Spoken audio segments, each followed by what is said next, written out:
Hello everybody and welcome to the 7th Archimakers Teatime questions. I'm Anton and I'm pleased to be joined with Mariam, who is in my Archimate group, and with me to interview today. Hi Mariam. Hi Anton. We've got our summer camp starting soon. There's a few topics including designing a park, designing an outdoor classroom for a real project to be built, and one introducing Google SketchUp.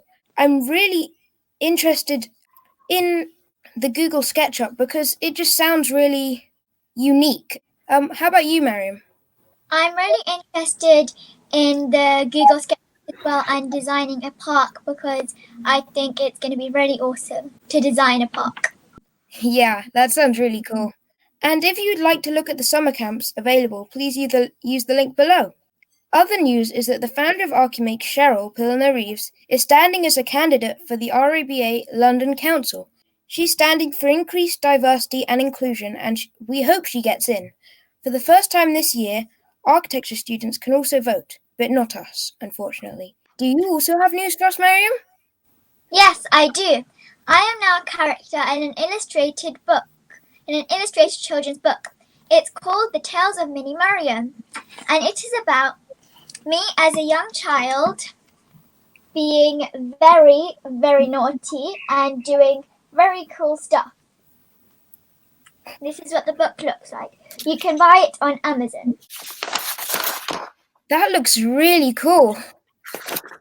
And it looks quite funny too. Thanks. So today in our Tea Time Q&A, we're really pleased to have Wendy de Silva with us. Wendy de Silva is partner at Chance de Silva. Wendy is an award-winning architect and accredited RBA client advisor with over 30 years of industry experience. She has a wealth of knowledge across a range of educational, commercial, and residential projects, but her particular expertise is in healthcare design. Welcome, Wendy. Thank you very much. Hi, Mariam. Wendy, do you have a tea time drink today? I do. It's here. And it's my favourite drink of all time. It's a glass of water. Cheers. Cheers. So, Wendy, can you tell us what inspired you to become an architect? Would you like the honest truth? Yes. So what happened was I wanted to be a marine biologist. And I went off to the Marine Biology Institute, which is in Surrey, and got shown around it by a marine biologist who said, see all these pots and all these jars that there's lots of little animals in, like prawns and things like that.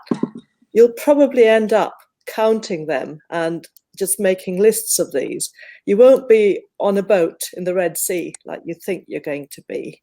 So I thought, okay, maybe I need to do something else. And I come from an Asian background, and most Asian dads want their children to be doctors. And I was doing the right A-levels to be a doctor. And my UCAS form came in, and I said to my mum, I really, really don't want to be a doctor. She said, well, you better think of something that your dad will be okay with. And I thought, I'll be an architect. So there you are. That's what inspired me to be an architect. That's quite a funny reason. It is very unusual. Most people that I was at architecture school with had wanted to be architects since they were under 10. Thank you. What was your favourite book that inspired you early in your career? Well, when I was about your age, I used to love Dr. Seuss, and The Cat with the Hat was one of my favourites. But early in my career, I've got two. So one's called Practical Carpentry, and it has really cool stuff in it for an architect. Architects think this is cool. You might not yet. About nails and what types of nails there are and how to put nails together. And then the other thing that I use is something called the Architect's Pocketbook. And that has all sorts of really useful things in it, like what a sash window is made out of and how all the bits go together. And it's also got things like steel sizes, because actually the steel size, the size it says isn't the size it is. It depends on the weight of the steel. And every bit of steel that says it's nominally 150 millimeters can be bigger or smaller. And that all that stuff is in this book, and it's really useful. Thank you. What was your favourite project that you worked on? Well, the most favourite project, I think, was just after I'd qualified as an architect, which I did in England. I went back to Sri Lanka, which is where I was born, and I came over here when I was 13, so I was sort of halfway. I was about 25 at the time, and I worked on this really cool project, which is a university on a coconut estate. The coconut estate was on 2 hills, and it was next to the sea. And I think my favourite day in that was when they emptied the site, because they had to work out where all the site roads went. So I went to site with just the security guards to work out where the roads might go and what levels the roads might go in at. And the only other people apart from the security guards was like loads of parakeets and loads of monkeys. It was great. Thank you. That's a really cool building. That sounds like a really cool building. We are all spending more time at home than ever before. So I'm homeschooled. And I'm in secondary school, and some watching are in primary school. What suggestions would you give us to explore our interests in architecture?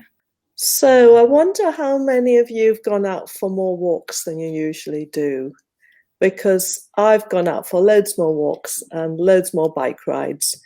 And what I've been really surprised by is I've lived in my neighbourhood for like 25 years, which is a lot longer than most of you have been alive, and even maybe your brothers and sisters.